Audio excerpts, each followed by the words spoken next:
My name is Natalie Harper, and the day my marriage began to fall apart did not arrive with shouting or tears. It came quietly, wrapped in politeness, inside a modern high-rise condominium owned by a German expatriate.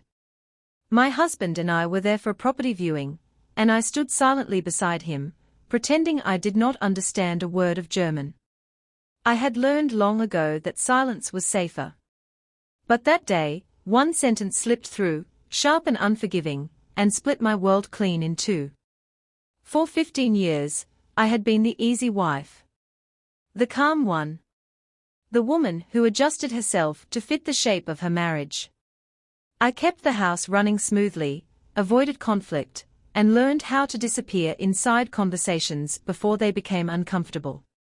Marcus, my husband, appreciated that about me. He liked control, though he never used that word. He called it leadership, confidence, experience. Marcus had a powerful career, a commanding presence, and the certainty that his way was always the right one. I, on the other hand, worked as an accountant at a small firm. My job paid the bills, but it was never allowed to matter as much as his. Over time, I learned to swallow opinions before they reached my mouth. I learned to nod, agree, and step back. As the years passed, I barely recognized myself. I moved through life carefully, like someone navigating a dark room filled with sharp furniture. Every word I spoke was measured. Every decision filtered through Marcus first. I became smaller in every room I entered. That morning, as we stepped into the elevator and began rising toward the 12th floor of the building, something shifted. It was subtle, almost invisible, like a gentle tapping in my chest. A reminder that the life I was living was not the only one available to me. I did not yet know that I was about to hear the truth, one that would force me to face everything I had ignored for years. For most people, home is where they exhale.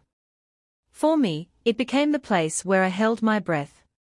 Marcus filled our life with his routines, his plans, and his opinions. At first, I mistook it for strength. Over time, I realized it was control wearing a confident smile. He chose our vacations, our furniture, our weekends. When I suggested alternatives, he dismissed them with a sigh or a shrug, as though my thoughts were mild inconveniences rather than real ideas. Once, I mentioned taking a floral design class after work. He laughed, quickly and loudly, and told me it was a waste of money. He predicted I would quit after a month. I never brought it up again. Evenings followed a rigid pattern. Marcus claimed the living room and the television. I moved quietly through the apartment, cooking, cleaning, existing in the background.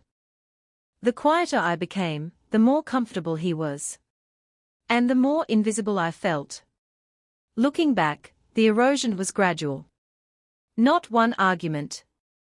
Not one cruel sentence. Just years of being unheard. And yet, I stayed, believing patience would fix everything, believing love meant enduring, believing I was the problem. I had no idea that everything was about to change. My turning point did not arrive dramatically. It came quietly, disguised as curiosity on an ordinary evening. I had just finished cleaning the kitchen when I sat down with my phone, scrolling mindlessly. That was when an advertisement appeared, free online German course.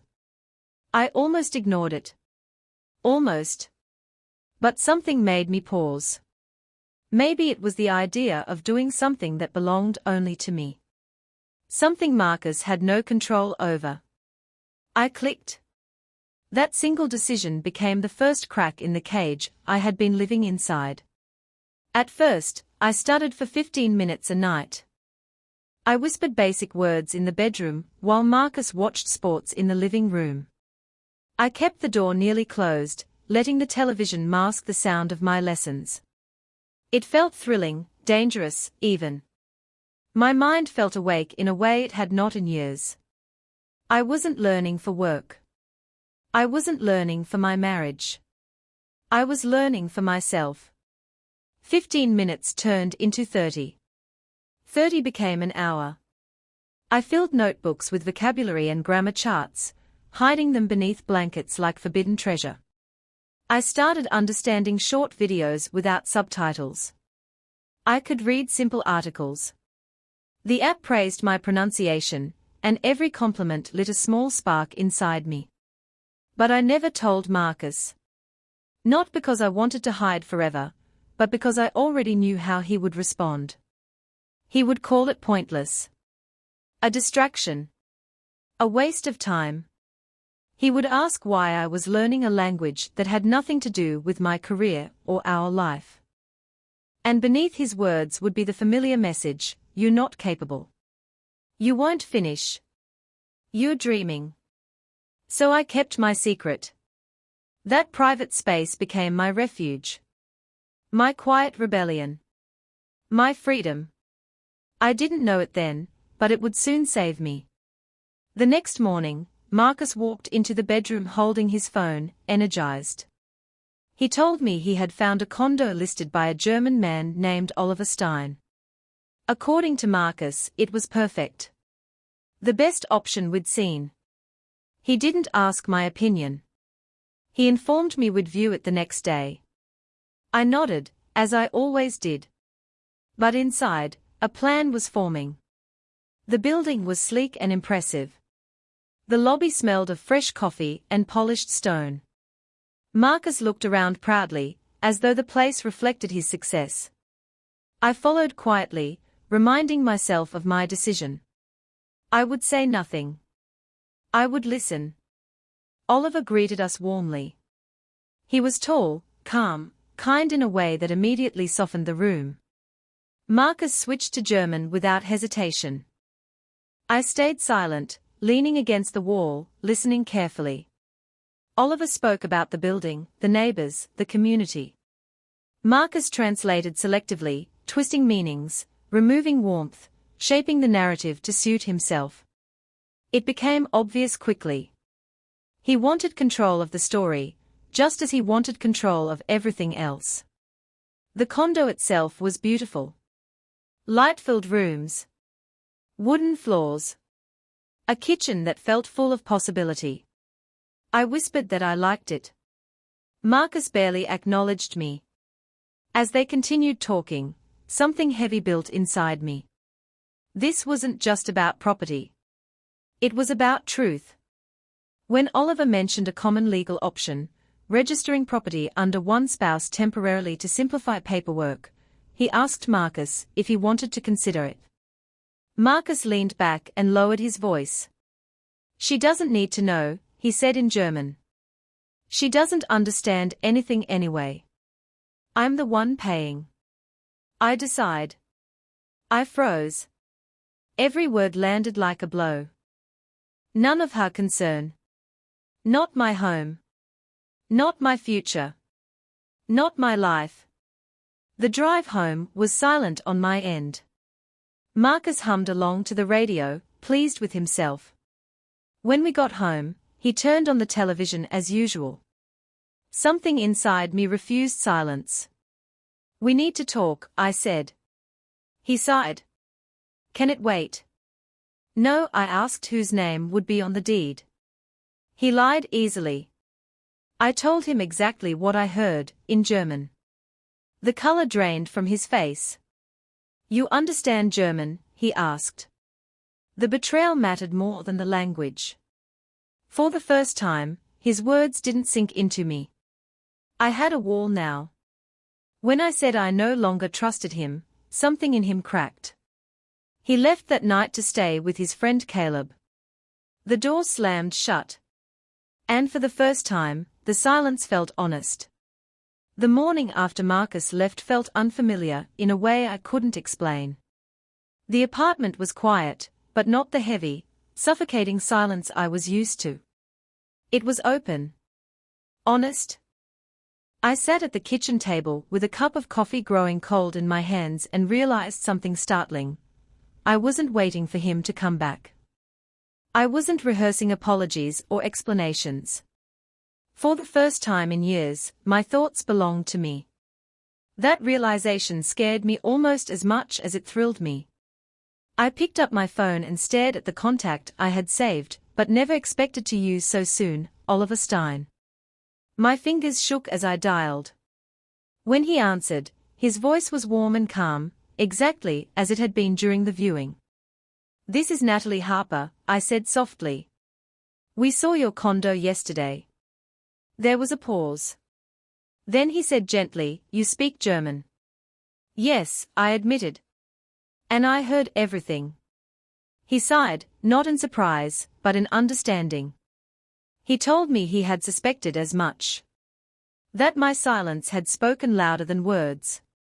I apologized for the awkward situation and told him we would not be moving forward with the purchase. "Natalie," he said kindly, "please don't apologize. What I saw yesterday reminded me of my own daughter. She was once married to a man who made all the decisions for her. Leaving that marriage saved her life." Something in me softened. I felt seen in a way I hadn't felt in years. Then Oliver surprised me. He told me that if I ever wanted the condo on my own, he would be willing to wait. He could even lower the price slightly. He wasn't in a rush, he said.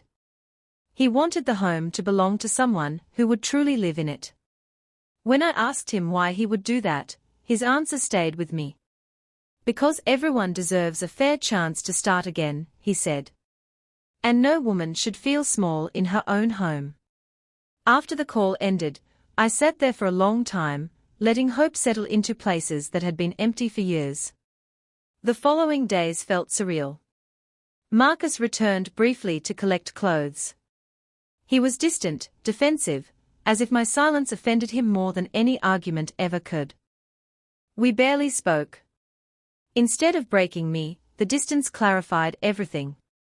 At night, I began researching divorce laws, property rights, financial planning. I learned I was entitled to half of our condo. I learned my steady work history mattered more than Marcus had ever admitted. Each fact I uncovered felt like reclaiming a piece of myself. For the first time, I wasn't planning around Marcus's approval. I was choosing myself. While Marcus drifted through the apartment like a stranger, I built a quiet routine of my own. Every evening, I sat at the kitchen table with my laptop, teaching myself what independence actually looked like. Budgets. Mortgage calculators. Stories from women who had rebuilt their lives after years of being told they couldn't. It was terrifying. And empowering. Then, one night, the universe tested my courage. As I scrolled through job listings, a posting caught my attention. An international firm was seeking an accounting specialist to work with European branches. The requirements were clear. Strong financial background. Experience with international reporting. And then one line stopped my breath. German required. My heart began to race. The language I had learned in secret. The thing Marcus had never believed in. The skill I had whispered into the dark. Before fear could talk me out of it, I applied. The interview came quickly. I sat across from the hiring manager, hands folded tightly, reminding myself to breathe. When she asked if I was comfortable conducting part of the interview in German, I answered without hesitation. Yes. The words flowed more easily than I expected. Not perfect, but confident. Real. When the interview ended, she smiled warmly. "We are impressed," she said. "We need people like you." A week later, the offer arrived. Higher pay. Better benefits. A future that felt wide open. I cried, not from stress, but from pride. When the divorce paperwork finally began moving forward, the weight on my shoulders started to lift. Marcus and I agreed to split the condo, and he chose to buy out my share. It was practical. Quiet. Final. The day the check cleared, I held it in my hands and felt something unfamiliar settle into my chest. Security. Independence. Proof. Oliver kept his word. He waited while I finalized everything. When the bank approved my mortgage, my hands trembled, not from fear, but from disbelief. I signed the papers slowly, deliberately, savoring the moment. The keys rested in my palm like a promise. Around that time, I enrolled in an evening certification course to advance my skills. On the third night, a man sat beside me and asked, "Is this seat taken?" His name was Evan Miller. He listened more than he spoke. And that alone felt revolutionary. Evan and I didn't rush anything. We studied together, talked between classes, shared stories about rebuilding and starting over. He never interrupted me. Never dismissed my thoughts. When I spoke, he listened, fully. Being around him felt like exhaling after years of holding my breath. Months passed. Then a year. One evening, I stood by the floor-to-ceiling windows of my condo, watching city lights shimmer against the river. Every detail around me had been chosen by my own hands. The furniture. The colors. The silence. It was mine. Evan arrived a few minutes later. We sat on the balcony, with 2 glasses of wine, as the sky softened into gold. When he reached for my hand, it wasn't to control or guide. It was simply to connect.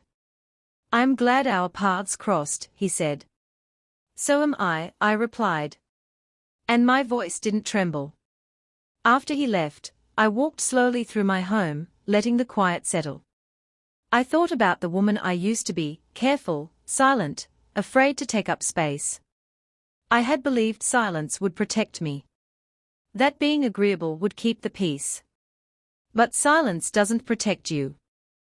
It only teaches others that your voice doesn't matter. The moment I chose myself, everything changed.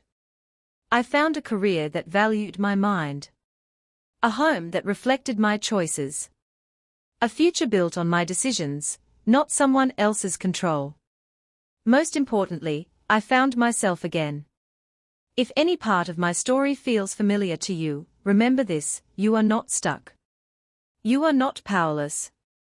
And it is never too late to begin again. Sometimes the life you deserve is waiting just outside the door you're afraid to open.